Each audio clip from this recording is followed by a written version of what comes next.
The day in Constantinople always began before the sun had properly risen, though for most people, waking was less a choice and more a demand. The bells of the nearest church would echo across the streets, their sound deep and heavy, carrying. Through the narrow alleys, through wooden shutters, through the damp stone of homes that had no insulation from noise or weather, inside a small house. The first thing to notice was not the light, but the air. The air was cold in winter, damp. In spring, often carrying with it the faint smell of smoke from the hearth that had burned low in the night. Families rose slowly from straw-filled mattresses that sagged against uneven wooden frames. Blankets were rough, made from wool that still itched even after being used for years. There was little comfort, just the steady acceptance that this was how the morning began every morning. The floors were uneven stone, cold to bare feet, though some tried to cover them with worn mats or old scraps of cloth. As a child stirred awake, a mother would already be leaning toward the small fire, coaxing it back to life with twigs saved carefully from the day before. There was no rush of breakfast waiting, no soft bread, no rich meals. Only the long task of making something, anything, warm enough to keep the family through another day. The sounds outside were constant even at dawn. The clatter of hooves on cobblestones as someone brought a mule through the street. The creak of wagon wheels, carrying baskets of grain or jars of oil toward the market. And always in the distance, the muffled rhythm of footsteps. Too many. Footsteps, for Constantinople was never truly quiet. A city of hundreds of thousands did not rest easily. Hunger was the most familiar companion of the morning. Bread was the main food, but it was coarse and often stretched thin with barley, or millet when wheat was too dear. Some mornings, families would line up at bakeries run under the emperor's watch, waiting for their share. The smell of bread baking was one of the few comforts of the city, though it was always mixed with the sharpness of smoke, the sourness of unwashed bodies pressed together, the tang of the sea blowing in from the harbor. Those of higher means woke differently, though not necessarily more comfortably. In larger homes, the stone courtyards held the chill of night, and servants shuffled quietly to prepare basins of water for washing. Oil lamps burned low in long hallways, flickering against painted walls. The air smelled of olive oil, beeswax, and old plaster. Even in wealthier quarters, the morning brought with it the same expectation: prayer, food if it could be found, and work that never seemed to end. The first duty of nearly every Byzantine, from emperor to laborer, was religion. At dawn, households murmured prayers, voices blending into the same chants heard in churches, carried into the open air through thick incense smoke. Faith was not optional. It pressed itself into every task, every hour of the day, as steady and heavy as the stone walls of the city itself. Imagine walking out of your home at dawn. The streets are already crowded, the air already alive. Chickens scurry in the alleys, stray dogs nose at scraps. Merchants set up small stalls, their voices low but insistent. Children carry buckets of water from public fountains, staggering under the weight. And always somewhere a clerk or official is already unrolling scrolls, recording debts, noting taxes, reminding each person that the empire was watching. The morning was not refreshing. It was not gentle. It was not quiet. Waking in the Byzantine Empire meant stepping back into the same weary rhythm that had ended only a few hours before. It was knowing that the day would stretch long, filled with labor, and that even sleep would not truly bring rest. And as the sun rose above the domes and towers, painting the harbor in pale light, another day began, heavy, crowded, and unavoidable. Breakfast in the Byzantine Empire was rarely a meal of comfort. It was more often than not a reminder of how little one had, and how carefully every crumb needed to be stretched across the day. The staple was bread, always bread, but not the soft, white loaves one might imagine. No, it was coarse, dark, sometimes bitter, made with barley or millet mixed into what little wheat could be spared. For the poor, bread was often stale by the time it was eaten, its crust hard, its center dense, and every bite requiring effort. For many, this was not simply breakfast. This was the only food they might taste until nightfall. Families would often dip bread into watered-down wine, not for indulgence, but to soften the bite, to make it less dry, to give it the faintest sense of warmth in the stomach. Others drizzled oil when they could afford it, or pressed the bread against a dish of olives, their saltiness cutting through the heaviness. And in the corner of every home, the amphorae of olive oil, of wine, of grain, stood like guardians of survival, emptying too quickly, filling too slowly. Children did not wake to bowls of porridge or cups of milk. Instead, they held out their hands for pieces of bread their parents had carefully divided, each portion measured against what must last the day.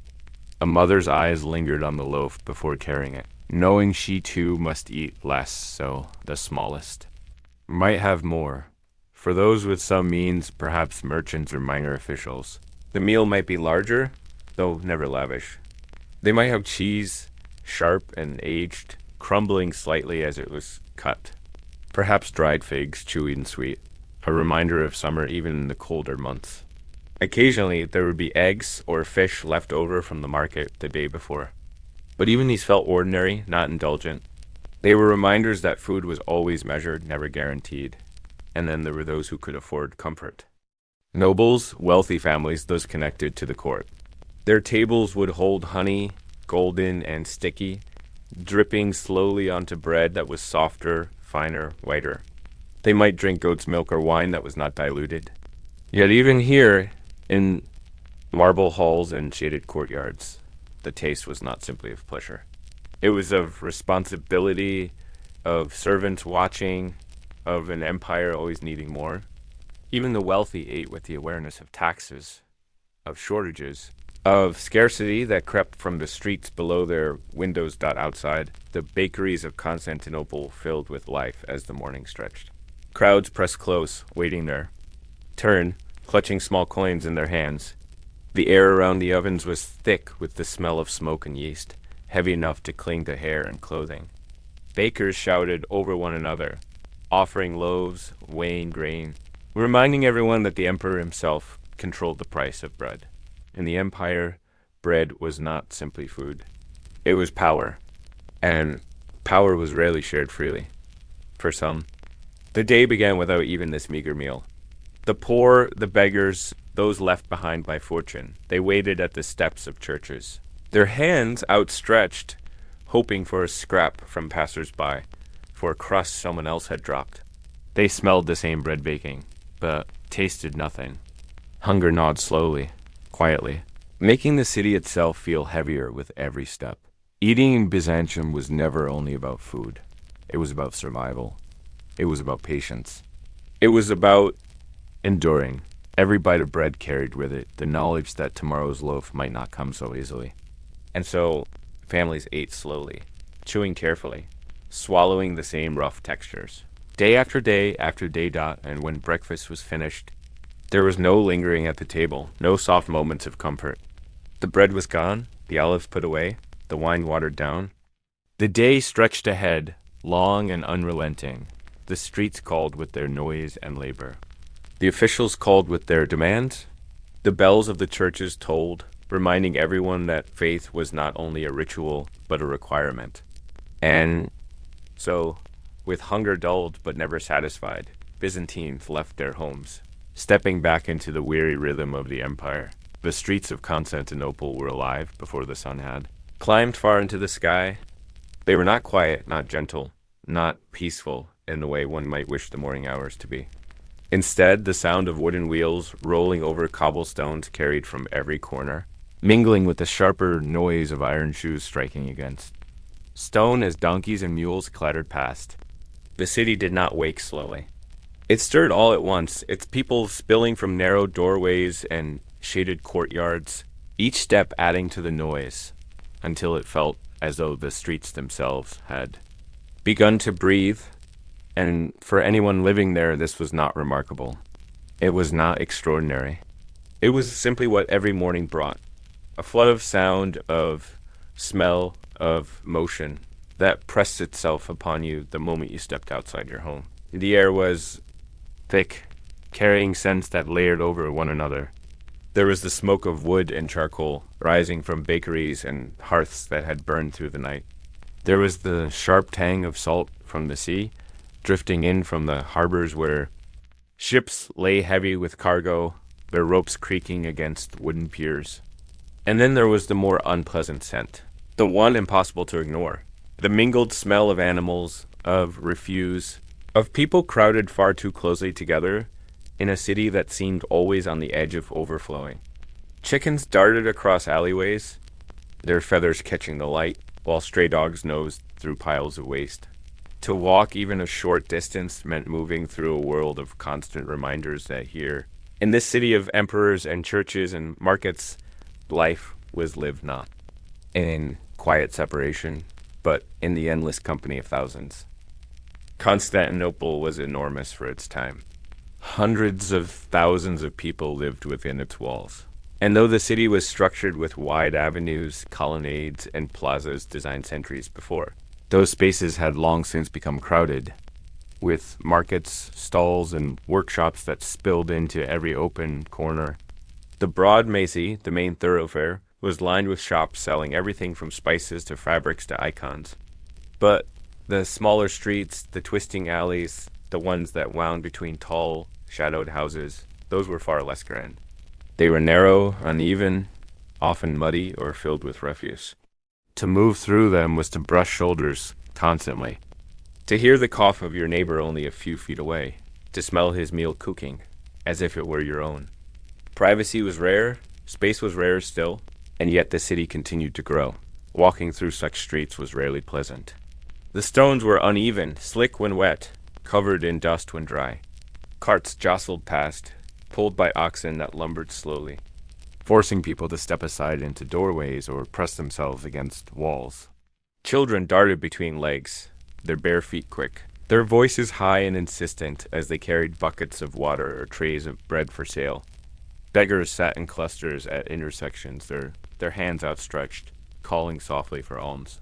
They were part of the city's rhythm too, as common as the merchants who shouted their prices or the monks who passed with lowered eyes, clutching their robes close against the press of bodies, and everywhere there was sound. The crack of a whip as a driver urged his mule forward. The call of a fishmonger listing his wares fresh from the harbor. The deep rumble of bells ringing from the Hagia Sophia, their sound rolling like distant thunder across the city. Voices rose and fell in Greek and Latin and a dozen tongues from traders who had come from lands far beyond the sea. There was no single language of the street. Instead, it was a mixture of sounds, each one recognizable to someone, yet together, forming a chorus that never ceased. Even at night, when the torches flickered and shadows deepened, the noise did not vanish entirely.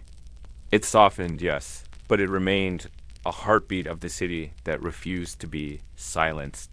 It was difficult to find comfort in such an environment.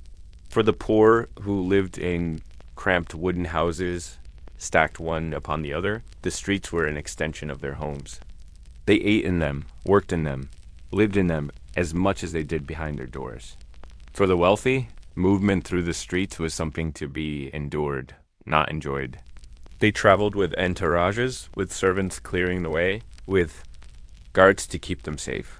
But even they could not avoid the crowds, the smells, the unrelenting closeness of thousands of others sharing the same space. The markets were perhaps the most overwhelming of all. Stalls pressed tightly together, cloth awnings shading both merchants and buyers from the sun. Here, spices glowed in piles of deep reds and golden yellows, their scent sharp and exotic. There, baskets of fish glistened in the heat, their smell, cutting through everything else, fresh and rotting at once. Stalls of bread, of fruit, of oil and wine and cheese, all of them crowded, all of them noisy, each vendor shouting louder than the one beside him.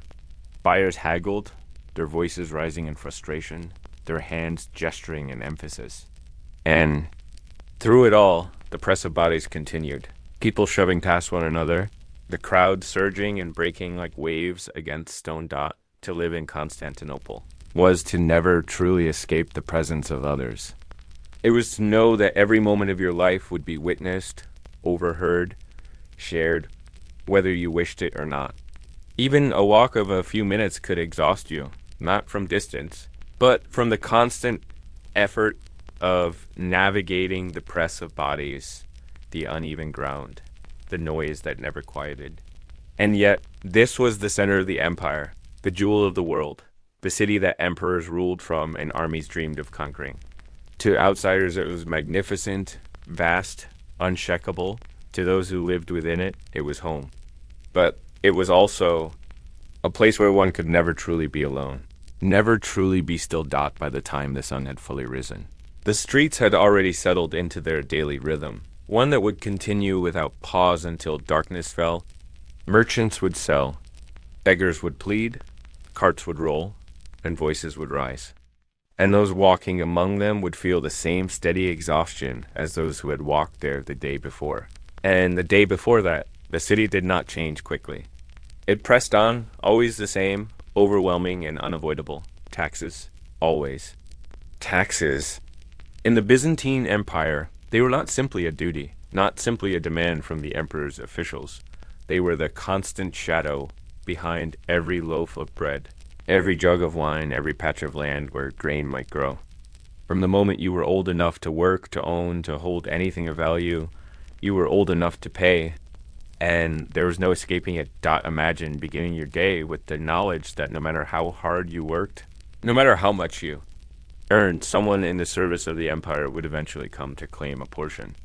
A farmer pulling weeds from his field knew that a clerk would soon record how much grain his land might yield, and that the best of it would not remain with him. A merchant arranging his jars of oil in the market knew that every sale was watched, counted, noted, and that profit was never truly his own. Even the smallest craftsman, carving wood, repairing sandals, shaping clay pots, each coin he received was already owed, in part, to someone else. The officials who collected taxes were everywhere. They were men with scrolls tucked under their arms, their pens ready, their voices firm.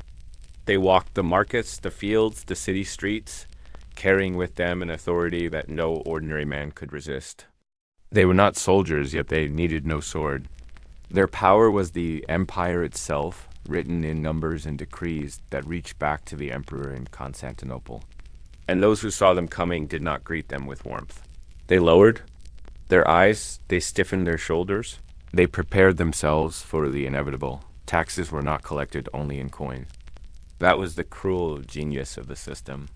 Many paid in grain, in oil, in wine. A farmer might surrender sacks of barley rather than gold. A shepherd might offer wool. A fisherman might give his catch. It made no difference what form the payment took. What mattered was that it was taken, and that it was taken regularly, without fail. If a man had nothing to give, he gave what he could. And if he truly had nothing, then he borrowed. Debt was as constant as taxes, the two intertwined, binding families for generations. There was a tax for land, a tax for animals, a tax for trade, a tax for using certain roads, a tax for passing through certain gates, a tax for selling in market, a tax for importing goods, and a tax for exporting them. There was a tax even for water drawn from certain wells. It seemed endless, as though the empire itself had discovered every possible way to name and measure human survival, and then attach a price to it. For the poor, the burden was suffocating. Families scraped together coins, not to buy comfort, but to avoid punishment. If taxes could not be paid, property might be seized. Livestock might be taken, land confiscated. Even children pledged as bonded servants until debt was cleared. And though the empire claimed fairness, claiming it protected its people from ruin, the truth was harder. It protected itself first. The people endured. Even the wealthy felt the weight. A noble with great estates was expected to provide more, his wealth feeding not only his family, but soldiers, officials, the endless machinery of government. To fall behind in these duties was not simply shameful. It was dangerous. The empire did not forgive easily, and even those of high rank knew that disobedience could end in confiscation. Exile, or worse, the act of paying, was itself a ritual of monotony. Clerks unrolled their scrolls, names were read, amounts listed and payments noted in neat but unforgiving script.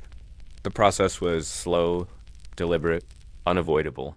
Those in line shifted from one foot to the other, clutching their offerings tightly. There was no arguing, no pleading, no negotiation. The numbers were what they were.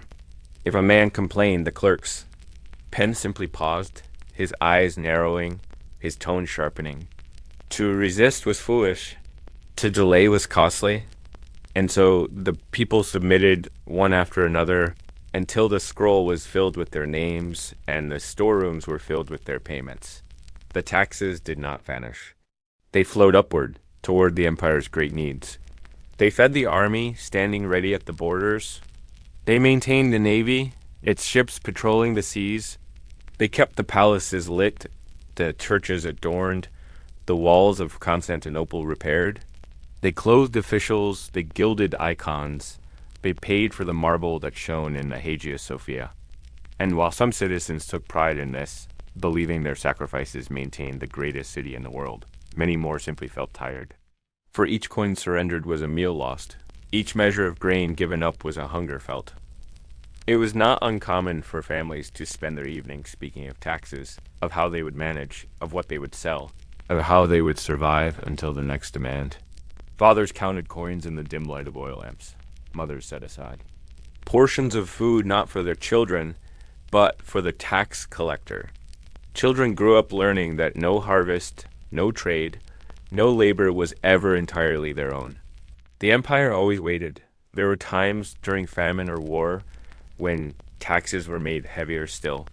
In such moments, despair sank into the bones of the people. Bread grew smaller, meals thinner, debts longer. Men left their homes to find work elsewhere. Women bartered their few possessions for survival, and always the officials came, asking, recording, taking. Even then, the empire did not release its grip, and so, day after day, year after year, taxes continued. They became not an event, but a constant, a rhythm of life as steady as the rising of the sun. To live in the Byzantine Empire was to know that you would never truly keep what you earned, that some part of your labor would always belong to another. It was not dramatic, not violent, not always cruel in the way of war or plague. It was quieter, heavier, a slow weight pressing down on every man, every woman, every child, binding them together in the endless, weary cycle of giving and losing, of owing and enduring. When one thought of the empire, one thought of soldiers, of emperors, of great walls and domes shining with gold. But beneath all of it, supporting all of it, was this unchanging truth. The people paid. They always paid. If there was one place where the Byzantine people found themselves again and again, it was not in the markets, not in the fields, not even in the courtyards of their own homes. It was in the church. The church was not a part of life in Byzantium. It was life itself. From the first light of dawn to the quietest hours of the night, the sound of prayers, of chants, of bells, carried across the city and into the ears of all who lived there. The Hagia Sophia, towering at the heart of Constantinople, was the most magnificent of these spaces, its great dome seeming to float on air, its mosaics glittering like stars caught on stone. But most people did not enter that wonder every day. Instead, they crowded into smaller parish churches, simple in comparison, but heavy with the same ritual, the same expectation. And the services inside were not short. They were not brief pauses in a busy day. They stretched long, sometimes so long that standing through them became a test of endurance. Imagine yourself stepping into such a church. The air is dim, thick with the smoke of incense that coils upward from swinging bronze censers. The smell is sharp, heavy, clinging to your clothing, filling your nose until it seems you taste it more than smell it. The light comes not from windows, but from candles, dozens of them, their flames flickering, their wax dripping steadily into bowls placed below. Shadows move across walls, painted with saints whose eyes seem to follow you. Stern, unblinking, endless. The sound begins softly. A chant rising from the choir, deep voices holding notes that seem to hover in the air. Then more voices join, slow, rhythmic, weaving together until the church seems filled not with music, but with something heavier, a sound that is not meant to entertain, but to remind, to warn, to call you toward patience. The words are not always understood, for many services were recited in Greek, too formal for the common man, if that did not matter. The rhythm itself carried meaning, each rise, and fall of sound a sign that the prayer continued and would continue far longer than you might wish, and so you stood, sometimes for hours. The service moved in circles, prayers repeated, chants rising and falling, priests stepping forward and back, swinging the censer again, lifting the cross again, bowing again. To an outsider, it might seem endless, monotonous, unbearable. But for those who lived in Byzantium, this was life. Attendance was expected. Participation was required. A man who stayed away was noticed, whispered about, judged. A woman who did not appear at her parish might be questioned. Children were brought along as soon as they could stand, learning not only the prayers but the patience required to endure them. The services did not always take place on great feast days. They were woven into the week, into the calendar of fasting, and praying that marked every season. There were long liturgies for Lent, even longer vigils during Easter, and countless smaller observances in between. Saints' days, holy days, commemorations of emperors and victories long past, all were remembered in the slow rhythm of prayers that seemed to stretch out endlessly across the year. It was not uncommon for someone to leave a service feeling more weary than when they had entered, knees stiff from standing, lungs full of incense, voices hoarse from chanting. And yet, they would return the next day and the day after, because there was no other choice. Religion was not a matter of private belief. It was the very structure of the empire, the glue that bound emperor and beggar, soldier and priest. To live in Byzantium was to live inside a world where the church was everywhere, always calling you back, always drawing you into its cycle of worship and obedience. The sermons were not brief encouragements. They were long, winding speeches, heavy with theology, layered with arguments about the nature of Christ, the authority of bishops, the meaning of Scripture. For many in the congregation, these words blurred together, phrases of unfamiliar Greek, falling one after the other until they became more sound than sense. Heads would droop, bodies would sway. Eyes would close for a moment before snapping open again at the sound of a sharp word or a sudden chant. Yet no one dared leave. To walk out was disrespect, and disrespect in the house of God carried consequences far heavier than mere embarrassment. Children fidgeted. They tugged at their mothers' robes. They shifted from one foot to the other. They whispered to one another when they thought no one noticed. Fathers glared at them. Mothers pressed hands firmly to their shoulders, and the service went on. Hours passed this way, in standing and kneeling, in listening, in waiting. The end, when it came, was not announced suddenly, but arrived like a slow unwinding, prayers growing softer, chants falling lower, candles snuffed one by one until at last the crowd shuffled out, blinking into the light beyond the church doors. But even then, the service did not truly end. It lingered. It followed you back into your home, into your work, into your meals. Every fast, every feast, every prayer marked the passing of time itself. Days were not counted by hours, but by liturgies. Seasons were not remembered by harvests alone, but by the services that accompanied them. And so the church was not a place apart from life. It was the frame in which life was set. For many, this endless rhythm could be stifling. The prayers, the incense, the chanting voices that seemed to blur into one another. They dulled the mind, numbed the senses, made one long for quiet that never truly came. But for others, this same monotony was comfort. The predictability of it, the repetition, the certainty that tomorrow's service would sound just like today's, offered a kind of stability no emperor or army could promise. And so the people endured. They endured the long hours of standing, the smoke of incense that clung to their hair, the endless drone of words they half understood. They endured because there was no alternative, no life outside the life the church had woven for them. The Byzantine world was one of faith pressed into every corner of ritual stretched across every hour. And whether it filled you with devotion or weariness, whether it lifted your spirit or pressed it down, it was inescapable, day after day. Week after week, year after year, these services continued, and the people continued with them. Slow, heavy, endless, as much a part of life in Byzantium as taxes, as markets, as streets filled with noise. The church did not let go. It did not release you. It was always there waiting with another prayer, another chant, another hour to be given. If there was one thing that defined the Byzantine Empire more than its glittering mosaics, more than its golden domes, even more than its armies on the frontier, it was paperwork. Endless, relentless, suffocating paperwork. To live under the empire was to live under its rules, its decrees, its regulations written in flowing Greek script across scroll after scroll, sealed with wax, copied and recopied by scribes whose fingers were stained with ink. Bureaucracy was not a side of the empire. It was the empire. Everywhere you turned, there was a form to fill, a record to keep, a permission to obtain. To sell a piece of land, you needed documents. To inherit your father's property, more documents. To ship goods down the coast, endless documents.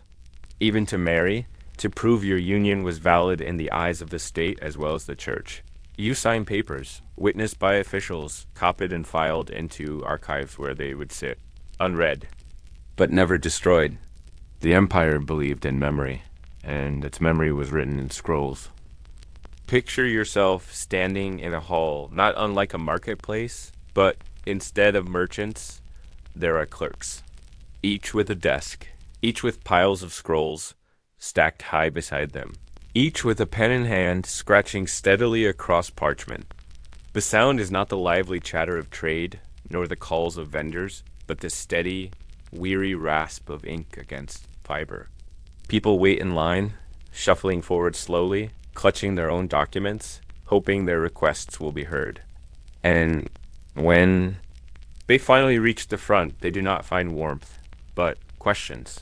Names, details, more details. A clerk's eyes narrowing as he checks and double checks. One wrong answer, and you are sent away to gather more information. More witnesses, more scraps of proof to satisfy the empire's hunger for detail. The Byzantines loved records. They recorded harvests, births, marriages, debts, crimes, punishments, trades, even the weight of ship's cargo.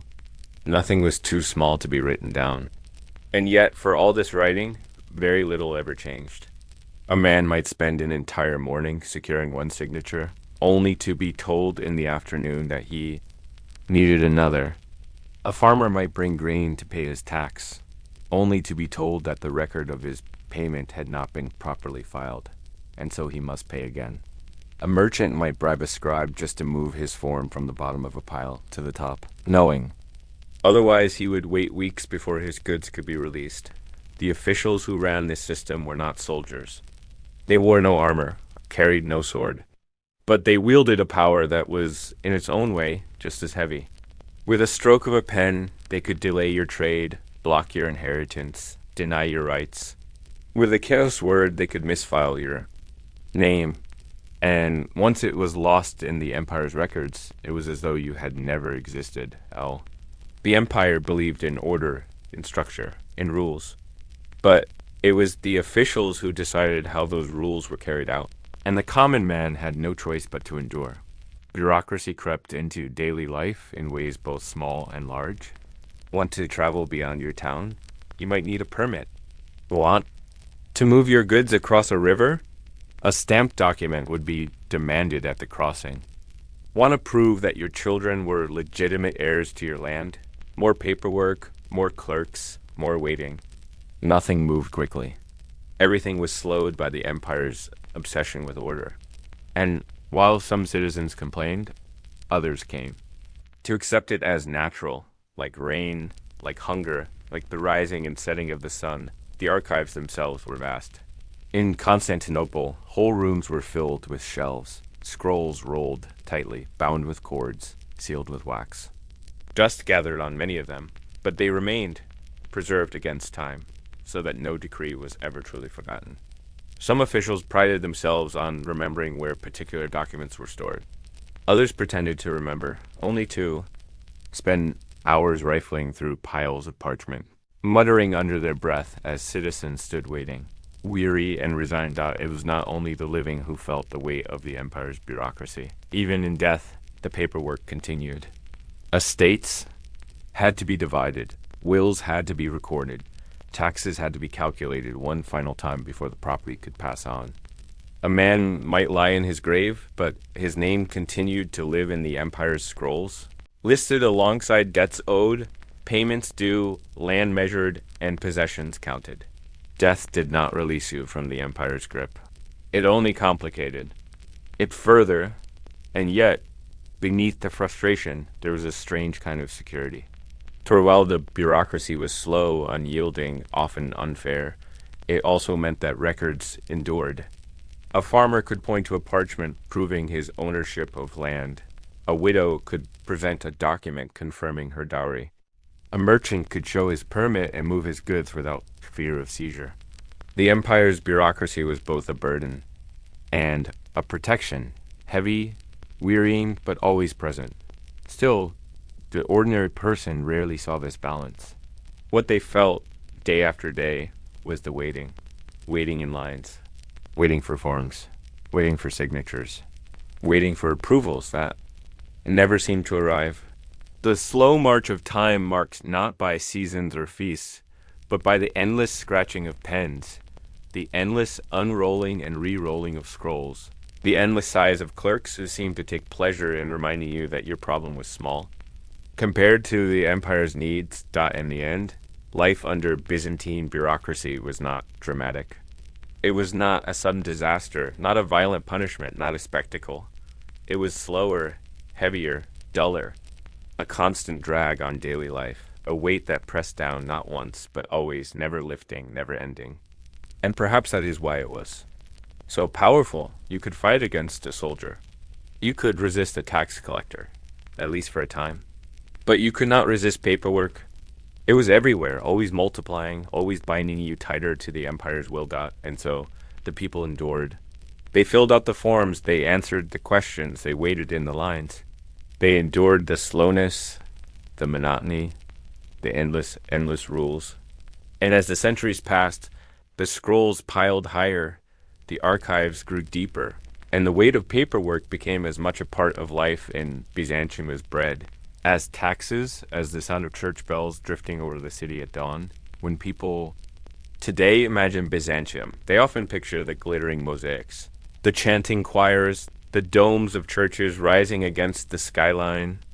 But for the ordinary citizen, the most familiar sight of entertainment was the hippodrome, a vast stadium where chariot races thundered around a central track. It should have been exciting. Horses charging, wheels spinning, the crowd roaring. With energy, and at times, yes, it was thrilling. But more often, it was long, drawn-out, repetitive, and exhausting, more wearying than joyous, more monotonous than lively. The hippodrome was enormous, second only to the Circus Maximus in Rome. Tens of thousands could sit in its stone seats, pressed shoulder to shoulder, staring down at the track. The sun beat down, the smell of sweat and roasted meat drifted through the air. The sound of vendors shouting blended with the neighing of horses.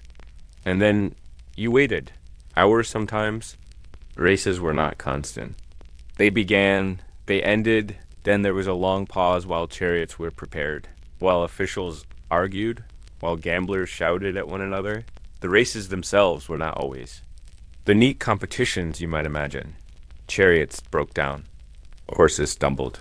Drivers crashed into each other, their vehicles shattering against the stone spina at the center of the track.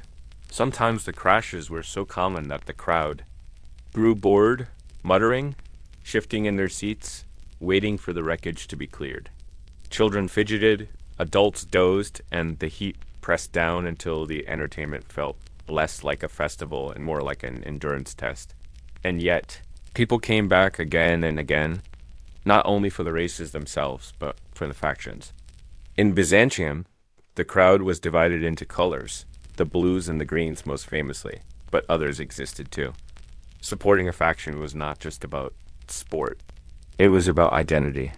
Whole families declared themselves for one color, and generations followed the same allegiance, cheering for victories, sulking through losses. And with allegiance came rivalry, a rivalry that often boiled over into something darker at times. The entertainment of the hippodrome became less about the race and more about the shouting. Bands hurled insults across the track. Whole sections of the crowd screamed at one another, not about the horses, not about the drivers, but about politics, about religion, about grievances with the emperor himself. The hippodrome was not only a stadium, it was a theater of protest. And when the protests grew loud enough, they became riots. The most infamous of these riots, the Nika riots, nearly destroyed Constantinople. What began as anger at the races spiraled into days of chaos, fires spreading through the city, tens of thousands dying in the violence. But even in smaller moments, the tension was always there, always simmering beneath the surface. You could go to the hippodrome hoping for a pleasant day, a chance to cheer, a chance to laugh, only to find yourself caught in a shouting match, pressed into a panicked crowd, swept along by anger that had nothing to do with horses. For the emperor, the hippodrome was both a blessing and a curse. It was a place to appear before the people, to wave from the imperial box, to receive cheers or boos. It was a place to show power, to distribute gifts, to remind the masses of his presence. But it was also dangerous, for the crowd could turn. In one moment, cheers. In the next, roars of rage. No emperor could ignore the hippodrome, and no emperor could fully control it, in for the ordinary citizen. The hippodrome was both exciting and dull. Hours of waiting for minutes of racing. Long stretches of sitting on hard stone seats, squinting against the sun, trying to follow the dust and speed of horses that blurred past. You might eat, you might drink, you might gossip with your neighbor, but mostly you waited. Entertainment, that promised thrill, often delivered monotony. The repetition of races, the sameness of crashes, the endless chants of the crowd, it all blurred together until the day felt heavy rather than joyful. Even away from the hippodrome, entertainment in Byzantium was rarely lighthearted. Theater had long since declined. Music was often tied to the church, slow and solemn. Festivals were less about laughter and more about ritual. The empire was not a place where joy was celebrated loudly. It was a place where order mattered more than pleasure, where even the moments of supposed fun were weighed down by formality, by rivalry, by danger. And so, when you think of Byzantium, do not picture a city alive with joyous laughter. Picture instead a stadium filled with tired faces, waiting for the next race to begin, waiting for the next chant to rise, waiting for something to break the monotony of dust, of heat, of repetition. Picture children restless on their parents, laps, vendors shouting until their voices cracked, men yawning as they watched horses circle the same track again and again. Entertainment was not escape. Entertainment was another kind of endurance that the hippodrome stood for centuries. Its walls echoing with cheers and jeers, its track worn smooth by the wheels of countless chariots. But for many who sat in its seats, the memories were not of glory or joy, but of long days, heavy crowds, aching legs, and the slow drag of time. Entertainment that promised relief from the burdens of life instead reflected them, repetitive, exhausting, and often more trouble than it was worth. And yet, like the endless church services, like the endless bureaucracy, the races continued. Because Byzantium was not a place where choice was abundant. It was a place where traditions held fast, where rituals endured, where even the entertainment could not escape the monotony that defined the empire. If you woke in Constantinople hoping for variety on your plate, you would be disappointed. Food in the Byzantine Empire was rarely indulgent, rarely exciting, and almost always predictable. Meals were built on the same staples, repeated day after day, not because people lacked imagination, but because the empire itself demanded practicality. Grain, oil, wine, and a few vegetables formed the rhythm of daily eating. And for most citizens, that rhythm never changed. Bread was at the center of it all. Bread in the morning, bread at midday, bread again at night. Coarse bread made from barley or millet for the poor, softer wheat bread for those with a little more means. Sometimes it was hard and dry, dipped into wine or oil just to make it edible. Sometimes it was baked fresh, the smell filling the street, though that freshness faded quickly, leaving loaves that grew stale within hours. Bread was food, bread was survival, bread was both comfort and monotony. Without bread, there was hunger. With bread, there was endurance. Alongside bread came olives. Salted, brined, sometimes pressed into oil, sometimes eaten whole, they were the empire's constant companion. The taste was sharp, bitter, sometimes overwhelming, but it was steady, and it was cheap enough to reach most tables. Olive oil was. Drizzled over bread, poured into stews, rubbed onto vegetables, even used for lamps when food was scarce. The olive tree was as essential to Byzantine life as the church bells or the emperor's decrees. And yet, after years of eating the same combination, bread and olives, the taste was less a joy than a reminder of how limited life's pleasures could be. Vegetables filled in the gaps. Though they too were plain and repetitive, lentils boiled until soft, cabbage stewed until limp, onions, leeks, and garlic chopped into almost every dish, not for flavor so much as to fill the stomach. The meals were warm, but rarely varied. Soups simmered for hours, thick but dull, seasoned, lightly with herbs if they were available or left unseasoned if they were not. Salt itself was precious, and many families stretched it thin, using just enough to keep the food from being unbearable. For most, the idea of richly flavored dishes was a dream, a tale heard in markets, spoken of with envy, but rarely tasted. Meat was scarce. For the wealthy, meat might appear at banquets, roasted lamb, pork stews, poultry spiced and presented. With ceremony? But for the poor, meat was a rarity. Perhaps a small scrap dropped into a stew. Perhaps nothing more than the flavor of a bone boiled long after its meat was gone. Fish was more common, culled from the waters around Constantinople. But even then, the smaller, cheaper varieties were filled with bones, their tastes sharp and briny, more work than pleasure. Wealthier citizens ate large fish, salted and cured, while ordinary families hoped for scraps sold cheaply at the end of the market day. Wine was everywhere. But not the rich, smooth wine you might imagine. Byzantine wine was often sour, mixed with water, sometimes flavored with herbs to mask its roughness. For the poor, it was more necessity than luxury, a way to wash down bread that was too dry to swallow. For the wealthy, wine came in finer varieties, aged carefully, presented at feasts with pride. But for the majority, it was thin and harsh, yet always present, always the same, always another part of the endless routine. Festivals and feasts broke this monotony, but rarely. On certain days when the church allowed, tables might be filled with richer foods, honey cakes, roasted meats, spiced stews, cheeses, and fruits imported from afar. But these were exceptions, rare enough that they became legends in their own way, remembered long after they were eaten, spoken of in whispers months later. For most of the year, food was simple, repetitive, filling, but uninspired. Even for the wealthy, indulgence was limited by the empire's own view of morality. The church warned against gluttony, warned against feasting too richly, warned against indulgence that distracted from prayer. And so even the most powerful often ate plain meals, though they could afford much more. Banquets might glitter with silver plates and golden cups, but the dishes themselves were rarely as exotic as the setting suggested. Appearance mattered more than taste. Ritual mattered more than variety. For the poor, food was also a question of survival against the empires. Control. Bread prices were regulated by the state, and shortages were common.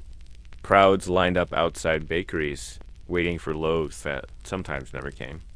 Famine could creep quietly, not as a sudden disaster, but as smaller rations, thinner stews.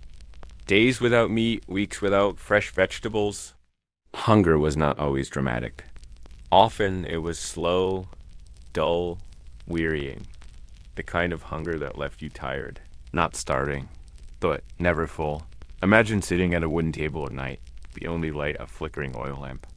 In front of you, a small bowl of lentils, a piece of bread, a cup of watered wine. You eat slowly, not because the meal is worth savoring, but because you want it to last. The flavors are muted, the texture's plain, but the meal fills your stomach, and that is enough. Children eat beside you, dipping bread into the stew, chewing quietly. The air smells of smoke and boiled onions. This is dinner. This was yesterday's dinner. This will be tomorrow's dinner. Food in Byzantine was not about pleasure. It was about endurance. It was about repeating the same meals again and again, about eating what was available, about surviving the monotony of taste, just as you survive the monotony of work, of worship, of bureaucracy. To eat in the Byzantine Empire was to experience life itself, steady, predictable, bland, and unavoidable life, and the Byzantine Empire was not lived in moments of leisure. It was lived in work, endless work, work that filled the daylight hours. Work that followed people from the narrow streets of Constantinople to the villages scattered across the countryside. Work was not a choice. Work was survival. And though the tasks differed, some hammered in forges, some bent their backs in the fields. Some carried water through crowded streets. Others sat hunched over scrolls or tablets. All shared the same rhythm of fatigue, repetition, and the constant pressure of duty in the city.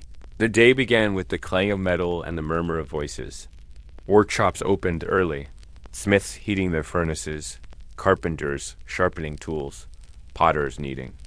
Clay, the air filled with smoke and the steady beat of hammers. Yet these were not places of invention or freedom. They were places of routine. A blacksmith made the same nails, the same hinges, the same horseshoes, day after day, year after year. A carpenter shaped the same beams and tables, his hands calloused, but his work unnoticed. The labor was steady, but it was not celebrated. The empire demanded goods, not creativity, and the workers delivered exactly what was asked, nothing more. Filled the markets, their stalls heavy with fabric, oil, grain, or trinkets brought in from distant lands. To walk through the bazaar was to hear a constant hum of bargaining. The same phrases repeated endlessly. Too expensive. I'll give you less. This is all I have. For the merchants, every day was the same negotiation, the same suspicion, the same slow counting of coins.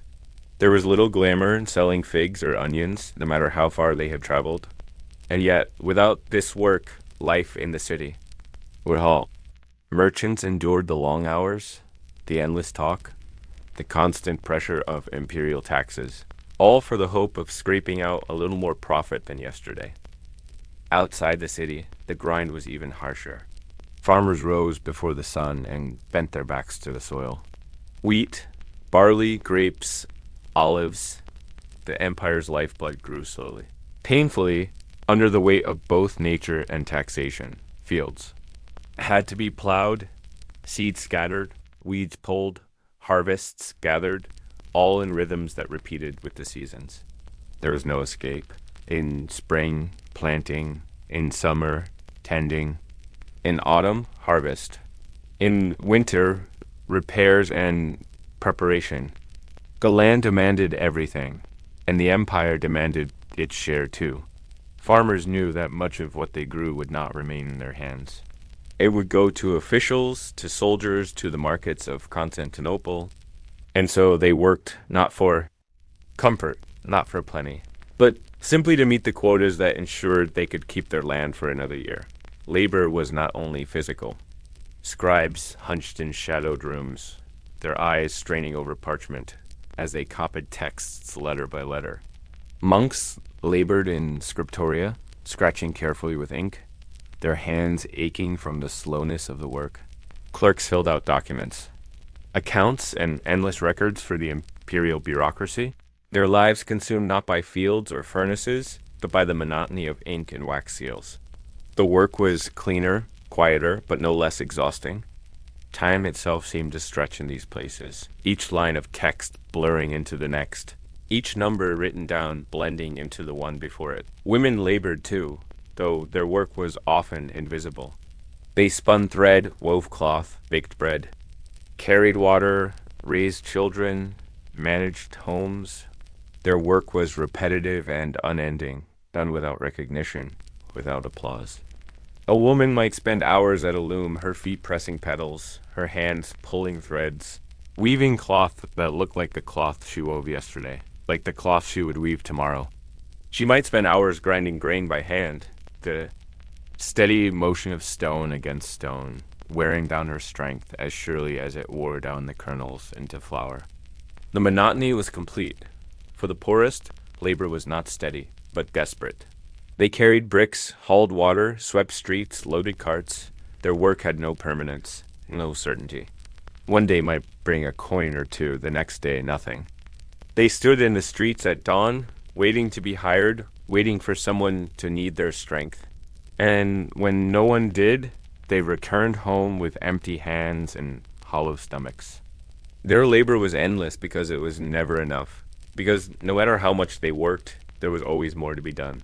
And never enough reward to show for it. Even soldiers, who many imagine as warriors, lived lives of monotonous labor. Guarding gates, patrolling streets, drilling in fields, waiting for orders that rarely came. Long stretches of boredom filled their days, broken only occasionally by violence. Most soldiers did not fight glorious battles. They marched, they stood, they waited. Their swords rusted in scabbards, their shields grew heavy on their backs. Their eyes scanned horizons where nothing happened. Service to the empire was less about fighting enemies and more about enduring tedium. What made Byzantine labor especially heavy was the constant shadow of the state. Taxes were collected not just from landowners, but from artisans, merchants, even day laborers. No matter how much you worked, the empire always asked for more. Officials appeared with ledgers demanding coin or goods. A farmer might lose half his harvest. A merchant might pay fees on every sale. A craftsman might owe a portion of his output. Work was not simply about survival. It was about feeding the machinery of empire, an empire that gave little back in return.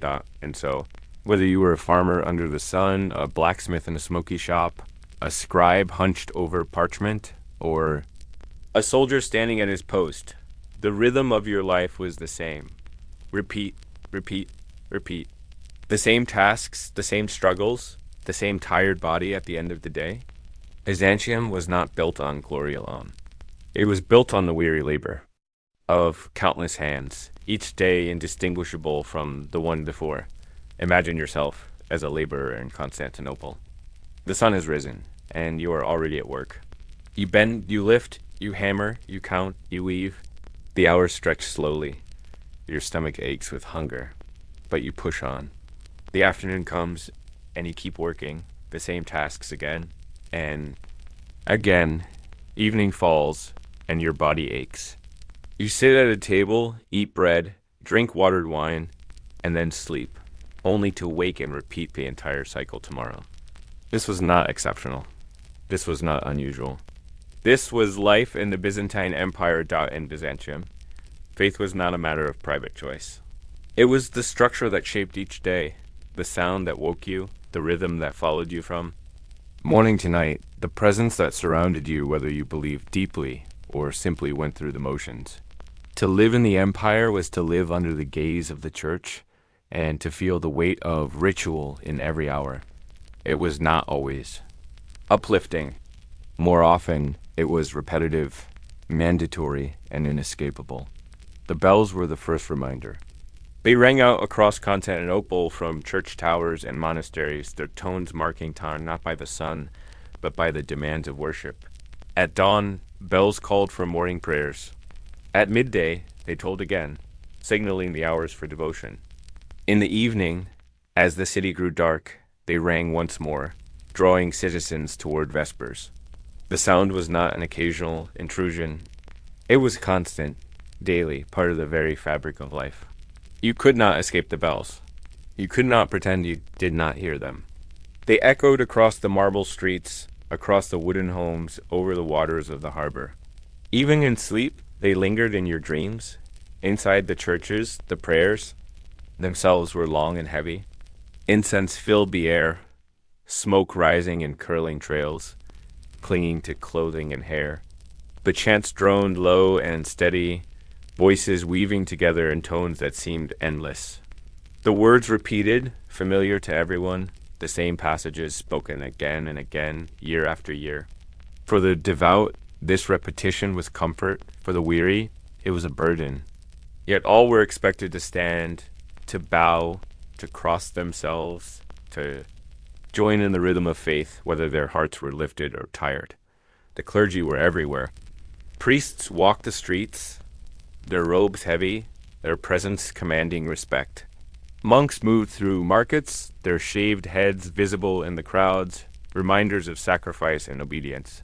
Bishops held authority not just in churches, but in the empire itself, their voices carrying weight in imperial decisions. For the ordinary citizen, this meant that faith was not only spiritual, but political. To obey the church was to obey the empire. To skip a service, to doubt aloud, to ignore the ritual, all could bring suspicion, punishment, or social isolation. Faith was not optional. It was duty. Even in private homes, worship continued. Families prayed before meals, prayed before bed, prayed at small icons set on shelves or mounted on walls. The flicker of oil lamps illuminated painted faces of saints, silent observers of every act. Children were taught the words of prayers as soon as they could speak. The household was not free from the weight of ritual. It was simply a smaller extension of the church itself. Monasteries loomed large in this world. Beyond the city walls, monks lived lives of stricter discipline, rising before dawn to pray, fasting for long stretches, copying texts in dim scriptoria. Their days were filled with labor and prayer, always returning to the same patterns. For ordinary citizens, monasteries were both inspiring and intimidating, places of holiness, but also reminders of the demands of faith. Monks were admired for their devotion, yet they also represented an ideal ordinary people could never match. Their very presence made daily life feel lacking, as though one could never pray enough, never obey enough, never live up to the weight of expectation. The calendar itself was structured by the church. Feasts, fasts, saints' days, holy weeks. The year was divided not by the seasons alone, but by sacred obligations. Lent brought long stretches of fasting, with meals stripped down to bare essentials. Easter brought crowded services that lasted through the night, hours of standing, chanting, bowing. Other festivals brought processions through the streets. Icons carried high, hymns sung loudly, citizens required to join whether they wished to or not. These events were not rare. They filled the year, marking time with obligations that could not be ignored, and yet, for all its grandeur, faith was not always joyful. For many it was wearying. Services dragged on for hours, the chants blending together until they lulled the mind into a haze. Knees ached from standing. Backs grew sore from bowing. The smoke of incense stung the eyes, the drone of voices made. The ears ring. People prayed not always with eagerness, but because it was demanded, because not praying meant standing out, and standing out meant trouble. The rituals promised salvation, but in the moment they often delivered only fatigue. Imagine yourself standing in a crowded church, shoulder to shoulder with neighbors. The air is thick with smoke. Your stomach is empty from fasting. Your legs ache from standing. A priest's voice drones on at the altar. Words you have heard. So many times they blur together. Hours pass, and still the chanting continues. You shift your weight from one foot to the other. You bow when required. You cross yourself at the right times. You are not moved by every word. You are not lifted into visions of heaven. But you remain because you must, because this is life. Because the empire itself watches over your devotion. Faith in Byzantium was not simply belief. It was a discipline, a structure, a demand. It was woven into the very air you breathed, into the food you ate, into the rhythm of each day. To be Byzantine was to be Christian, to live under the bells, to walk beneath icons, to bow in smoky churches. It was not always uplifting, it was often exhausting. But it was inescapable. If there was one thing Byzantium never lacked, it was paperwork. The empire did not run on speed or efficiency. It ran on scrolls, seals, signatures, and endless officials who seemed to multiply like shadows in a candlelit room. For every tax collected, there was a record. For every cart that entered the city, a note. For every purchase, every inheritance, every dispute, there was a clerk somewhere who dipped his pen into ink and scratched the details into parchment. Life in the Byzantine Empire was shaped not just by the emperor or the church, but by the grinding gears of bureaucracy. And for ordinary people, that machinery was suffocating. It began with taxes. Everyone owed them, and no one escaped them. Farmers were taxed on the crops they grew, craftsmen on the goods they made, merchants on the items they sold. Even widows and orphans were not exempt, their meager property tallied carefully by officials who rarely showed mercy. To prove what you owned, to prove what you owed, you needed documents. Proof was everything. Without papers, you were at the mercy of accusations. A neighbor could claim you held more land than declared. A rival could accuse you of hoarding grain. Without a record in the imperial ledgers, you had no defense.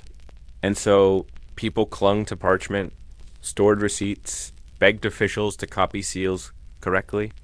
Paperwork was not a tool. It was survival, but the process itself was exhausting. Imagine standing in a long line outside a government office. The room inside is dark, crowded, filled with the smell of sweat and damp wool. Clerks sit at tables, piled high with scrolls, their eyes half-lidded with fatigue, their hands stained with ink. One by one, citizens approach, present their case, wait for the scratching of a pen, the pressing of a wax seal. Time passes slowly. Hours can slip away while you wait for a few lines to be written. The clerks do not hurry. They sigh, they dip. Pens, they look through endless piles of scrolls to find the right record. And when your turn comes, the process may not even end. One signature may require another.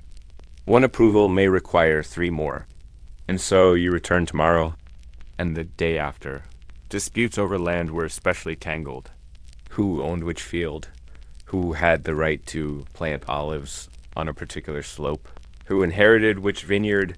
All had to be recorded, argued, confirmed by officials. A family might spend years proving ownership of land they had lived on for generations.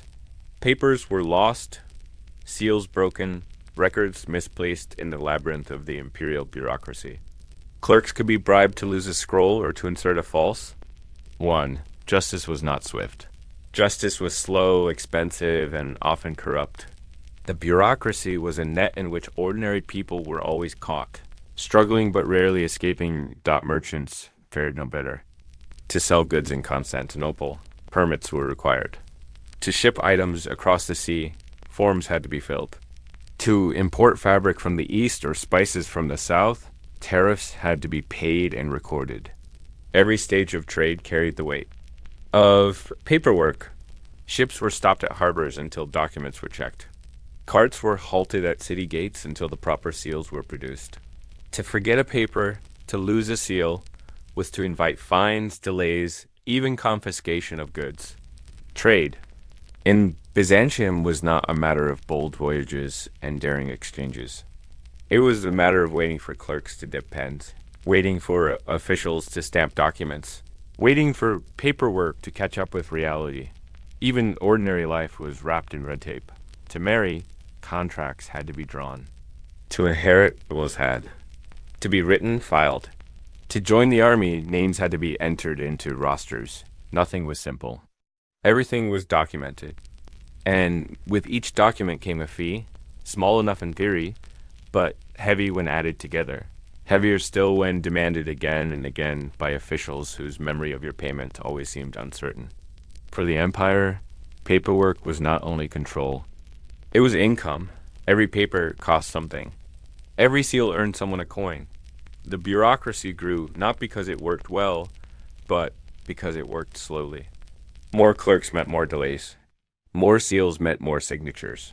More layers of approval meant more chances for bribes. For the powerful, this was convenient. For the ordinary, it was suffocating. You could not escape the empire's notice, but you could not hurry its hand.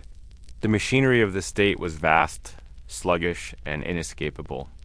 Imagine again standing in that office. The clerk before you dips his pen, scratches a few words, then pauses, sighing deeply as though even this small task is too much. He blows on the ink, slowly, deliberately, then presses a seal with equal slowness. He looks up, tells you that another office must approve your petition. You leave, walk across the city, wait in another line, present the same case, and hear the same reply. Days pass, weeks pass. The matter is still not settled. The bureaucracy does not hurry, because it does not need to. Your life bends to its pace. And so citizens learn to live within the weight of the bureaucracy, to hoard papers, to seek allies among clerks, to spend coins on bribes, to accept delays as inevitable. Byzantium was an empire of marble walls, golden domes, and shimmering mosaics, but beneath the beauty was the endless scratch of pens, the endless shuffle of scrolls, the endless wait for papers without which nothing could move forward. Thought in the Byzantine Empire, freedom was not measured in land or wealth or status. Freedom was measured in paperwork, and the empire never let you forget it. Food in Byzantium was always a question, never a certainty. The empire's survival relied on the flow of grain, oil, and wine from across its provinces. But even the mightiest walls of Constantinople could not keep hunger from slipping in.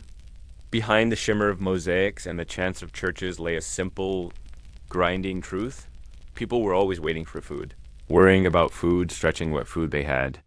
The empire may have seemed eternal, but every kitchen, every hearth, every marketplace revealed its fragility. The flow of grain was the empire's heartbeat. Ships from Egypt and later from the Black Sea brought sacks of wheat to the harbors of Constantinople.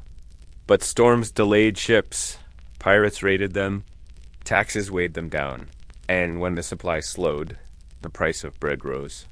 For the rich, this meant inconvenience. For the poor, it meant survival slipping from their hands. A single loaf could cost more than a day's wage. Families learned to make it last, breaking off tiny pieces, dipping them in water or wine to soften the hardness, stretching every crumb across the day. Hunger became not an event but a presence, quiet, constant, unavoidable. The poor were the first to feel the pain. In cramped quarters, families sat around small tables, staring at bowls that held more water than grain, more thin broth than meat. Mothers divided bread carefully, watching children eat while their own stomachs clenched in silence. Old men went to bed early, not because they were tired, but because sleep dulled hunger for a few hours. Beggars gathered at church doors, hands outstretched, waiting for the scraps that might fall from wealthier tables. And always the fear lingered. What if the ships did not arrive tomorrow, or the next day, or the next? Even in times of abundance, meals were modest. Vegetables boiled into stews, lentils softened into paste, dried fish salted heavily to preserve it. This was food not for pleasure, but for survival. Meat was rare for most, a festival treat, something remembered more than tasted. The wealthy had more, yes, roasted birds, spiced dishes, honey drizzled over fruit, but even their tables could not escape shortages. When famine struck, their variety narrowed, their luxuries disappeared, their servants found it harder to procure. The endless feasts. In Byzantium, hunger did not respect walls of marble. It seeped everywhere, from the hovels of peasants to the halls of nobles. Markets told the story most clearly. A bustling market in Constantinople might be filled with the sound of merchants shouting.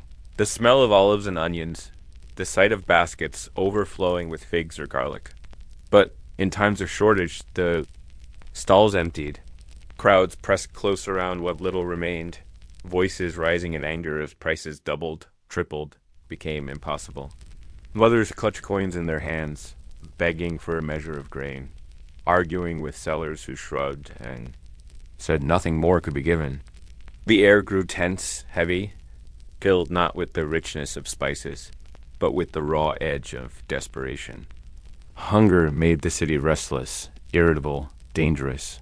And when true famine came, it was relentless. Crops failed after droughts. Armies marching through provinces stripped fields bare. Locusts descended, leaving only stalks behind. In these times, hunger hollowed out entire communities. People boiled weeds into soups, dug roots from the earth, chewed bark in the hope of tricking their stomachs into stillness. Children cried through the night, their voices thin and sharp until even crying gave way to silence. Families abandoned homes to search for food, drifting toward cities in the hope of relief, only to find crowded streets filled with others doing the same. The empire's heart could not feed them all. The government tried to control the disaster. Emperors announced grain distributions, doling out loaves to the poor in great ceremonies. Ships were seized, granaries emptied, soldiers sent to guard supplies. Yet the aid was never enough. The lines stretched long, the bread disappeared quickly, the weakest were pushed aside. People went home with empty hands, or with a crust so small it dissolved in their mouths before easing the ache inside. Relief was always too little, too late. Hunger remained. Hunger always remained, and famine did not end when food returned. Its shadow lingered. Bodies weakened by months of shortage did not recover easily. Children stunted by hunger remained small, fragile, vulnerable. Families who had sold everything, tools, land, clothing, to buy food found themselves with nothing left. Even as markets filled again, the memory of hunger clung to people, shaping their choices, haunting their nights. They ate quickly, hoarded scraps, never trusted that abundance would last. In Byzantium, the fear of hunger was almost worse than hunger itself. Imagine sitting at a table in a small stone house, the room dimly lit by a flickering oil lamp. On the table rests a single bowl of lentils, thin, watery, barely enough for the family gathered round. Children wait silently, their eyes on the food, their hands resting on the table. The mother takes a spoon, divides the lentils carefully. One portion for each child, a smaller portion for herself. She watches them eat, her stomach twisting with emptiness, but she does not complain. Tomorrow may bring less. Tomorrow may bring nothing. The family eats in silence. The sound of spoons. Against the wooden bowl, the only noise in the room. Outside, the city continues. Bells ringing, markets shouting, soldiers marching. But here, in this small room, hunger rules everything. This was Byzantium beneath its golden mosaics. Not the splendor of Hagia Sophia, not the glory of emperors in purple robes, but the quiet, constant struggle to eat. Food was never guaranteed. Hunger was never far away. And famine, when it came, reminded everyone, farmer, merchant, noble, or emperor, that even the mightiest empire rested on something as fragile as a loaf of bread. War in Byzantium was not glory. It was not victory carved into marble or triumph painted on the walls of churches. For most men, it was boredom, exhaustion, hunger, and the endless stretch of time between one order and the next. The empire was always at war with someone: Persians, Arabs, Bulgarians, Normans, Turks. The names shifted, the borders shifted, but the demands never did. Men were called, fields were left behind, families wept quietly as fathers, brothers, and sons marched away into years of uncertainty. Conscription was not a choice. For peasants, it was a duty imposed without question. A village might wake one morning to see soldiers riding in, list in hand, ready to gather the able-bodied. There was no room for refusal. To hide was to risk punishment for one's family. To resist was to be beaten, dragged away anyway. Men left with what little they had: a wool tunic, a rough cloak, perhaps a knife if they were lucky, and followed the march of soldiers down dusty roads that led to wars they could hardly name. They did not know who the enemy was or where the enemy waited. They only knew they were leaving home behind. The march itself was the first misery. Soldiers walked for days, then weeks, across rough terrain. Mountains that seemed endless. Plains that swallowed the horizon. Forests that dripped with rain, mud clinging to every step. Feet blistered, sandals wore thin, cloaks grew heavy with water. Food was scarce, rationed carefully, never enough. Bread hard as stone. Dried fish salted so heavily that throats burned with thirst. Handfuls of olives that did little to fill the belly. Men carried their own gear, their own weapons, their own cloaks, all growing heavier with every mile. Nights were spent sleeping on the ground, on damp earth, on rocky soil, with only a thin cloak against the cold. There was no rest, only pauses before the next march. Time stretched. War was not a quick clash, not a single day of battle, but months and years of waiting. Armies camped on hillsides, waiting for the enemy to appear. They built wooden palisades, dug trenches, sharpened stakes, but mostly they sat.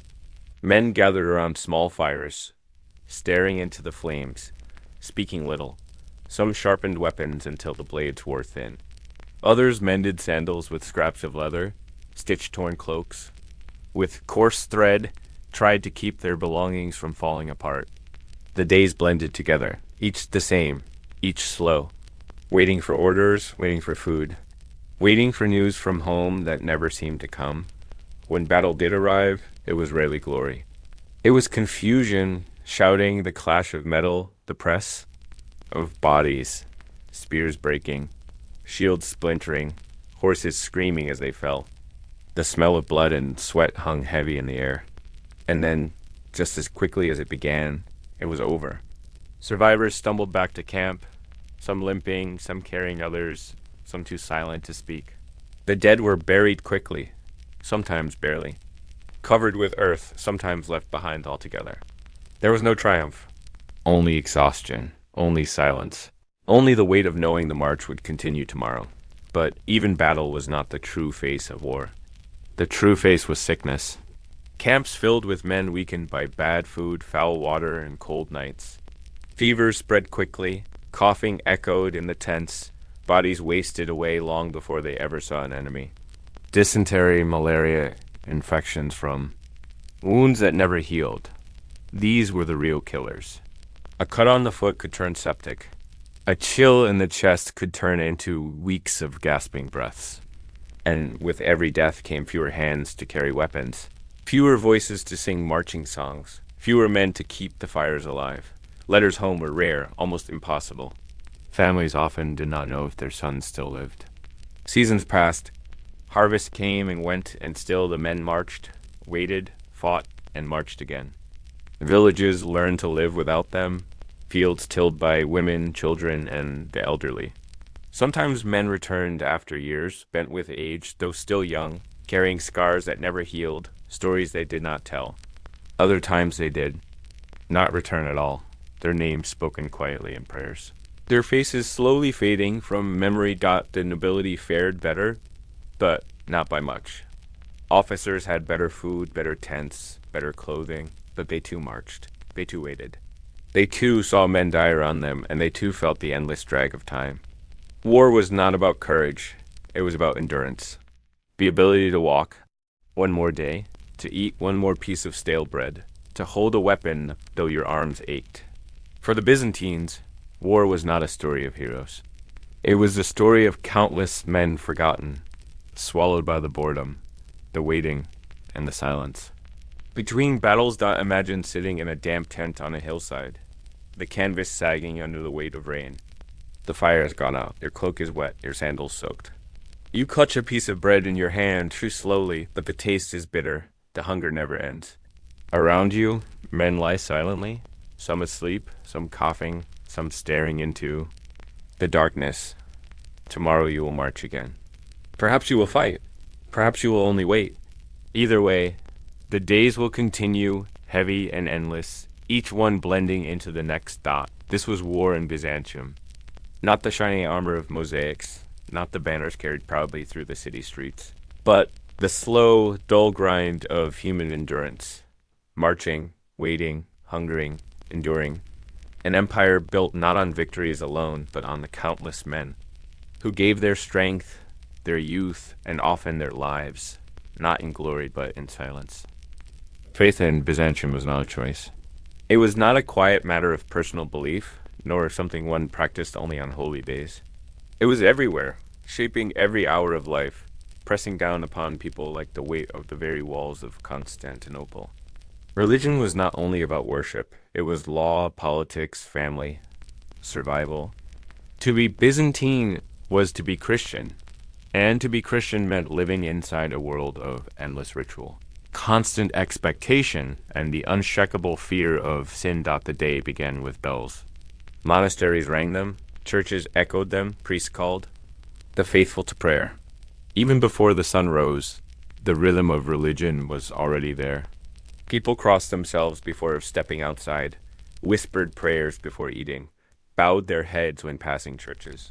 Faith was stitched into every action, not out of devotion alone, but out of fear of what might come if one forgot. To fail to pray was to risk the soul. To skip Mass was to risk suspicion. The empire did not separate belief from law. And so faith was not gentle. It was demanding. It was constant. Churches filled the city. In Constantinople, the domes rose high above the streets, their mosaics glittering gold, their candles flickering in dim light. Stepping inside meant stepping into another world. Incense clouding the air. Chants echoing endlessly, icons staring down with eyes that never blinked. But services were not short, and they were not easy. Hours passed as priests recited long liturgies, as choirs repeated chants in tones that felt heavy, solemn, unending. People stood through much of it, their feet aching, their minds drifting, yet they stayed. To leave early was to invite judgment, to be seen as careless with the soul. And so they endured, not in joy, but in patience. Faith shaped not only the day, but the year. The Byzantine calendar was filled with fasts and feasts, yet fasting dominated more than feasting. Weeks at a time, people avoided meat, avoided dairy, avoided oil. Meals became plain, almost tasteless. Bread, beans, water. Children complained of hunger, yet parents shushed them, reminding them that fasting cleansed the soul, that even a small indulgence could weigh heavily in eternity. For peasants, fasting was simply an extension of poverty. They had little food already, so to remove what little remained was not a choice, but another burden. For nobles, fasting meant tables stripped of luxuries, meals without flavor, silence. Replacing laughter, everyone felt its heaviness. Monasteries stood as the guardians of faith, but also as reminders of sacrifice. Monks rose in the dark, prayed in cold chapels, ate little, spoke less, worked endlessly in fields or scriptoria. Their lives were meant to inspire, yet for ordinary people, they also cast a shadow. To live devoutly was to live like the monks. Always denying, always sacrificing, always turning away from pleasure. Ordinary men and women measured themselves against this standard, always finding themselves lacking, always fearing that their souls were not pure enough. Faith was not comfort. Faith was a constant weight pressing down on daily life, and with faith came fear of sin, fear of punishment, fear of hell. Priests preached of eternal fire, of demons waiting in shadows, of angels recording every word, every thought. Confession became a ritual of guilt, where people knelt and whispered every failing, terrified of forgetting one sin, terrified that one careless action might condemn them forever.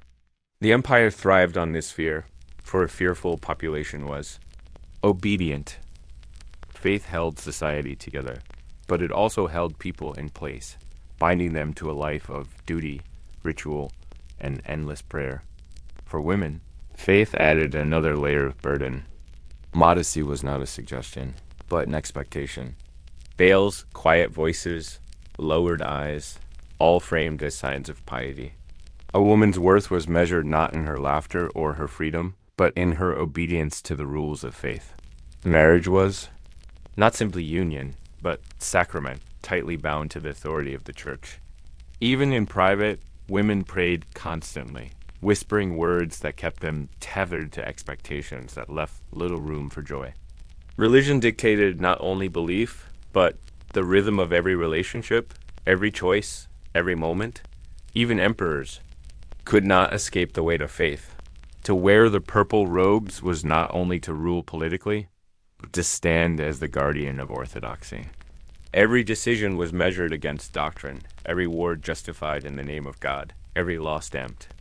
With divine authority, emperors bowed before bishops, endured sermons that reminded them of their sins, and lived in fear of being branded heretics. Power did not free them from religion. It bound them more tightly. Their crowns gleamed, but their souls were constantly weighed in the balance. Imagine standing inside Hagia Sophia. The vast dome towering above, the chants circling endlessly, the smell of incense, so thick it clings to your clothing. Around you, hundreds stand silently, crossing themselves, bowing, repeating the same gestures over and over. Hours pass. Your back aches, your stomach growls, yet you cannot leave. The service stretches on, timeless, heavy, filled with ritual that is more obligation than comfort. You glance at the mosaics, at the candles, at the icons. They do not smile. They do not comfort. They only stare. And you realize faith here is not joy. It is endurance. This was Byzantium under the weight of religion. A society built not only on bread and walls and armies, but on ritual that never ended, on faith that pressed into every corner of life. To live in the empire was to live under the eyes of God, the church, the priests, the icons. There was no escape, not in public, not in private, not in thought. Faith bound everyone. The poor, the noble, the monk, the emperor, in it endless. Rhythm of prayer, fasting, fear, and ritual. And though it gave the empire strength, it also drained its people, leaving them weary, obedient, and endlessly burdened by the constant demand to believe. Life in Byzantium was not only about religion or survival, it was also about knowing your place. Society in the empire was rigid, layered like stone blocks stacked one upon another, each pressing down on those below. Everyone belonged somewhere within this structure, and there was little hope of moving outside it. Hierarchy was not only a matter of wealth or status, but of expectations, silence, and obedience. To be Byzantine meant knowing your place, and never stepping too far beyond it. At the very top stood the emperor, the basileus, robed in purple, surrounded by gold, presented as chosen by God himself. But even he lived within boundaries, his power checked by the church, by the weight of tradition, by the constant threat of rebellion. Below him, nobles and officials moved through the court, bound by etiquette so stiff that every gesture, every word, every bow had been rehearsed for centuries. Ceremonies in the palace stretched on for hours, each movement carefully choreographed, each act of deference reminding the courtiers of their place in relation to the emperor. There was no spontaneity, no freedom. Even those closest to power lived within invisible walls of ritual. For the merchants and artisans of the cities, life was governed by guilds, taxes, and endless rules. Prices were fixed by law, trades restricted, opportunities controlled. A baker could not simply raise the cost of his bread, nor could a weaver freely sell cloth outside his guild's boundaries.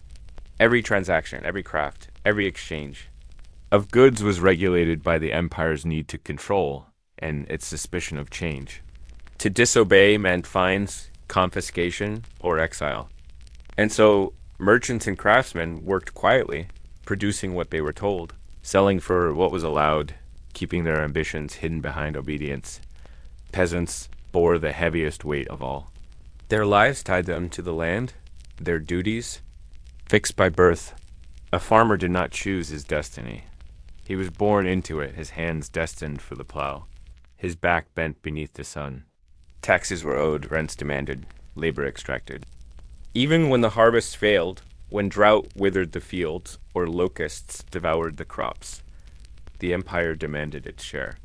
Families tightened their belts, ate crusts of bread, watched children grow thin, but still the collectors came. Silence. was the only answer. Complaint risked punishment, resistance risked ruin. The rules of society pressed down hardest on those who had the least. Women lived within rules that defined not only their status, but their voices, their movements, even their glances. A woman of noble birth was shielded, her days confined to the private spaces of the home, her interactions limited, her marriage arranged. A peasant woman worked alongside her husband in the fields, carried burdens, bore children, but her role remained fixed, subordinate, expected to serve quietly, expected to obey. A widow might find some small measure of independence, but even then, society viewed her with suspicion. Her freedom seen as unnatural, dangerous, requiring the watchful eye of priests and neighbors. The empire left little room for women to exist outside the roles assigned to them. Silence itself became a kind of law. To question the emperor, to question the church, to question one's place in the order of things, was to risk being branded disloyal. Dissent could be crushed harshly. Rumors punished swiftly. Even whispers carried consequences. People learned to keep their thoughts hidden, their words cautious. Families warned their children to lower their voices, to repeat only what was safe. Entire generations grew up speaking carefully, moving carefully, obeying quietly. To survive meant silence. To live meant obedience. Even within the home, hierarchy ruled. Fathers held authority over wives and children, masters over servants, landowners over peasants. Every relationship carried its own set of expectations and duties, all enforced by custom, by tradition, by law. A son did not defy his father. A servant did not refuse his master. A tenant did not challenge his landlord. This structure gave the empire stability, but it also gave it a suffocating stillness, a rigidity that left little room for change. People did not dream of rising above their place because they had been taught from birth that such dreams were dangerous, impossible. Forbidden to imagine walking through the streets of Constantinople, past merchants quietly calling out the fixed prices of their goods, past peasants bowing their heads when nobles pass, past women veiled and silent in the crowd. Everyone moves in their own narrow lane, everyone aware of who stands above them, who stands below them, and what must never be crossed. The air itself feels heavy with rules. Laughter is subdued. Glances are cautious. Conversations are careful. And you realize life here is not about joy, but about survival within invisible walls. The rules of society did not change quickly. Centuries passed. Emperors came and went. Wars were fought. Borders shifted. But still the hierarchy remained. Still the silence endured. The empire built its strength not only on armies and trade, but on the obedience of its people, on their willingness to endure the weight of rules that bound every choice, every word, every breath. Byzantium was a civilization of grandeur, yes, but also a civilization of obedience, where each life was measured, restricted, and shaped by the rules of society that never loosened their grip. The Byzantine Empire did not fall in a single night. It did not collapse suddenly, like a wall struck by a hammer. No, it withered slowly, painfully, over centuries. Its grandeur fading piece by piece, its people carrying the burden of decline in ways so subtle they may not have even realized. The world around them was shrinking. To live in Byzantium during its decline was to live inside a long sigh, a slow fading of confidence, where life itself became narrower, heavier, more uncertain, as though the very air of the empire had grown. Stale dot for ordinary people. Decline was not a matter of battles and politics. It was felt in the marketplace, in the weight of coins that bought less each year, in bread loaves that grew smaller, in taxes that grew larger. The treasury, once fat with gold, grew thinner, and the empire pressed its people harder. Peasants saw their grain demanded more urgently. Artisans found their goods devalued. Merchants grumbled that trade routes once filled with goods had gone quiet. The streets still bustled. The churches still sang their chants. But beneath the surface, something was different. Something was weaker. The empire was still alive, but no longer strong. the city of Constantinople itself began to change. Once it had been the jewel of the world, a place of dazzling palaces, towering walls, bustling harbors filled with ships from every corner of the Mediterranean. But as the centuries passed, cracks appeared. Repairs went undone. Aqueducts crumbled. Gardens grew wild where no one tended them. Palaces stood half empty, their stones eroded, their mosaics fading.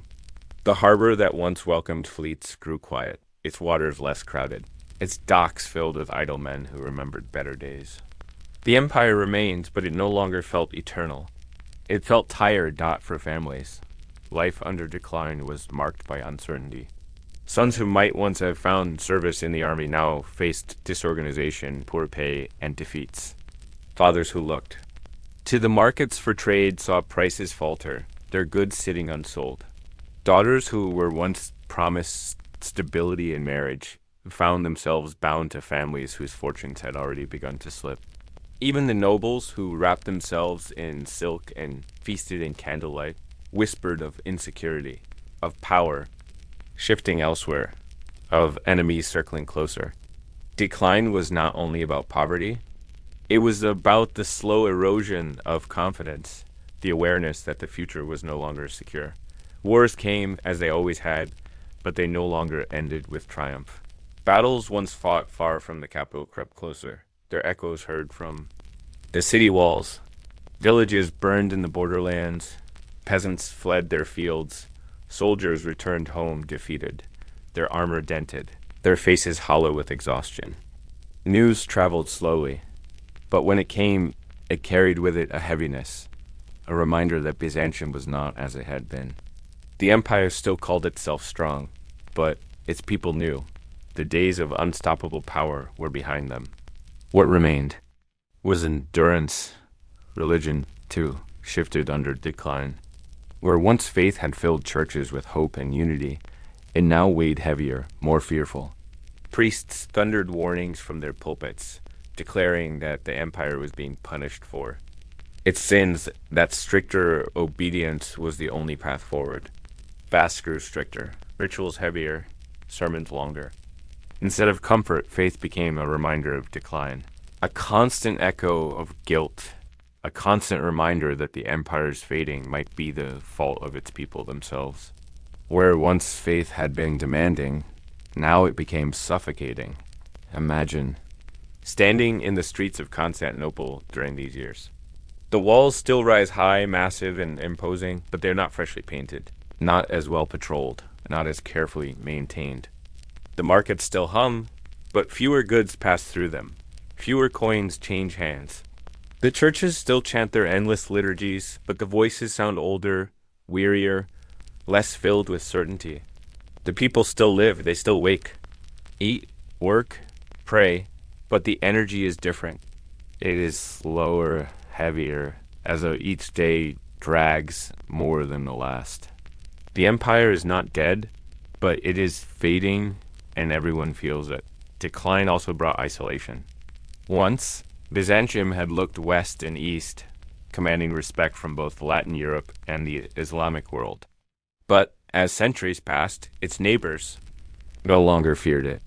Alliances crumbled, enemies circled closer, traders turned their ships elsewhere. The empire, once the center of the world, became a shadow of itself, clinging to old glories that fewer and fewer people believed in. For the people, this meant fewer goods in the market, fewer ships in the harbor, fewer opportunities to see the world beyond the walls. Life grew smaller. Horizons narrowed. The empire was not only fading in power, it was fading in imagination. For the peasants, decline meant hardship multiplied. Armies marching through their lands left behind ruin. Tax collectors grew harsher, demanding more from families who had less. Hunger became more common, hope more rare. Entire villages abandoned their fields, fleeing toward the capital in search of safety, only to find themselves crowded into already strained streets. The city swelled with the desperate, while the countryside emptied, its fields untended, its roads overgrown. The empire still existed, but it was hollowing out from within. The strength of its people sapped by unending struggle. The nobility, too, felt the slow collapse. Once they had lived in glittering palaces, their halls echoing with laughter, their tables heavy with food. But now even nobles whispered about debts, about land seized by the state, about titles that no longer guaranteed wealth. They still dressed in silk, but their purses grew lighter. They still hosted feasts, but the meals were simpler, the wines less fine. And in their private chambers, away from the eyes of servants, they worried. They worried about heirs, about property, about the empire itself. Even for those at the top, the decline was unmistakable, and yet life continued. Even as the empire weakened, people still woke each day. They still baked bread, still tilled fields, still walked the streets of Constantinople. Children still played, even in the shadow of decline. Lovers still whispered to each other, even as wars raged outside the walls. Families still gathered. At tables, even if the food was plain. Decline did not erase life. It only made it heavier, slower, more uncertain. The empire was dying, but its people endured, carrying on in the only way they knew, quietly, obediently, patiently. When Constantinople finally fell in 1453. It was not only the end of an empire, but the end of a way of life that had lasted for more than 1,000 years. Yet for the people who lived through its slow decline, the fall itself may not have felt like a single moment. It was the culmination of centuries of wait, centuries of struggle, centuries of endurance. The fall was not sudden. It was only the last breath of a life that had been fading for generations. And so when we imagine the Byzantine Empire, we often think of its grand cathedrals, its golden mosaics, its towering walls. But the true story of Byzantium is also one of monotony, of survival, of slow decline endured by ordinary people who lived under its weight. For them, life was not about glory or greatness. It was about bread, obedience, ritual, silence. It was about carrying on, even as the empire itself grew weaker. Smaller, more fragile dot in the end. The Byzantine Empire did not vanish in an instant. It faded, like the slow extinguishing of a candle, its light dimming bit by bit until only shadows remained. And the people within it, peasants, merchants, nobles, even emperors, lived and died within those shadows. Their lives shaped not by triumph, but by the slow, heavy monotony of decline. Morning in the city, waking to the sounds of bells, the smell of bread, and the sight of narrow, crowded streets. A life already shaped by rules before the day even begins. Daily bread and market life, endless queuing for food, fixed prices, haggling without choice, a monotony where bread is never certain, but always demanded, water and hygiene, public fountains, long waits, cold baths, no privacy. Hygiene feels more like a chore than relief. Faith and church life, heavy rituals, endless fasting, priest voices filling every corner. Religion is constant, not comforting, but demanding. Work and labor, peasants in fields, artisans at their benches, merchants bound by rules. Work is survival, not ambition. Noise of the city, streets filled with clatter, animals, shouting vendors, and little quiet. The empire never sleeps, but it rarely comforts. The long evenings, dim candlelight, simple meals, stories told softly, nights weighed down by prayers and silence, families and roles, fathers commanding, mothers burdened, children obedient. Roles are fixed and expectations unyielding. Festivals without joy, rituals repeated year after year, familiar but heavy. Even celebration feels chore, like fear of illness and plagues, disease sweeping unpredictably, superstition dictating cures, prayers offered in fear more than hope. The military burden, soldiers underpaid, wars endless, peasants supplying. Food and sons. Defense is constant, but exhausting. Taxes and burdens. Tax collectors pressing even in famine, peasants squeezed hardest. Resistance is rare. Silence is safer. Women's silent lives. Noble women confined indoors. Peasant women laboring without recognition. Lives controlled by family, law, and church entertainment that isn't chariot races, church debates, taverns. More noise, more risk, less joy than one would imagine. The rules of society, hierarchy so rigid that silence becomes survival. Everyone knows their place, and stepping outside it is dangerous. The slow decline. The empire weakens year by year. Coins lose value, trade fades, people grow weary. Byzantium doesn't collapse suddenly. It fades, and its people fade with it.